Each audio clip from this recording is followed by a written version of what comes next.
ఏమేం రాత్రి అన్న వీడియోలు ఇవ్వకపోతే నెగటివా 5 మంది ఉన్నారు. ఒకవేళ మా ఇంట్లో ఏమన్నా జరిగితే 5 మంది ఫోటోలు పెడతా, అది మీరే చూడాలి. 5 మంది ఫోటోల మీద కేసు ఇట్లా ఇస్తాను నేను. 5 మంది ఇది మొత్తంగా వాళ్ళు కర్నూలు నుంచి వెళ్ళి, కడప నుంచి వెళ్ళి, చిత్తూరు ఎక్కడెక్కడి నుంచి వస్తున్నారు అన్న, వాళ్ళకి నేను ఫోటో కూడా బాగుండదు అన్న, నేను ఎప్పుడైనా కలుస్తా అని అన్నాడు. అంటే నువ్వు ఏం టెన్షన్ పడకు, నేనే నీ దగ్గరకు వస్తా అని చెప్పాను అన్న. వస్తున్నా నేను వీడియో చూసిన, పరారీలు ఉన్నాడు, ఎక్కడ ఉన్నాడు, ఇక్కడ లేడు, ఎటో పోతున్నాడు. ఏంది ఇది కరెక్ట్ కాదు మీకు ఎవరికి కూడా. ప్రశాంత్, అసలు ఎందుకు ఈ ప్రచారం జరుగుతుందని అనుకుంటాను. ఒక్కసారి నాకు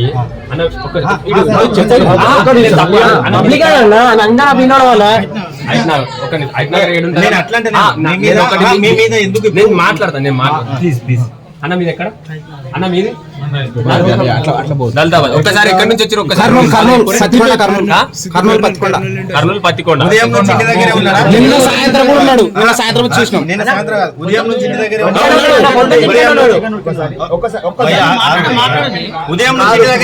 ఇంటర్వ్యూ ఇస్తే మంచోడు, ఇంటర్వ్యూ ఇవ్వకపోతే చెడ్డోడా?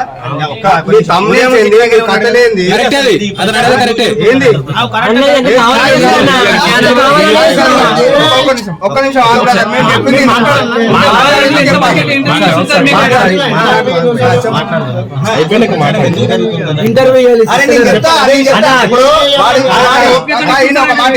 వాడు నిన్న వచ్చిండు ఇంటికి.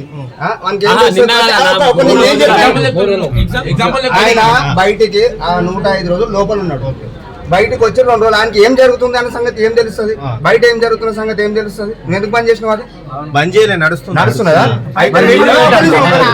మీకు ఇంటర్వ్యూ ఇస్తే మంచోడు, ఇంటర్వ్యూ మంచోడు కదా? అదే విషయం చెప్పు. అదే చూసేటోళ్ళంతా పిచ్చోళ్ళ. ఒక్కొక్క మాట ఒక్కొక్క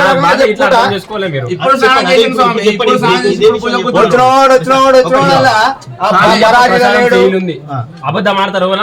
సామి ఇచ్చి దగ్గర ఉన్నాడు, అబద్ధం ఆడతారా? ఏమేం రాత్రి అన్న వీడియోలు ఇవ్వకపోతే నెగటివా 5 మంది ఉన్నారు. ఒకవేళ మా ఇంట్లో ఏమన్నా జరిగితే 5 మంది ఫోటోలు పెడతా, అది మీరే చూడాలి. 5 మంది ఫోటోల మీద కేసు ఇట్లా ఇస్తాను నేను. 5 మంది ఇది మొత్తంగా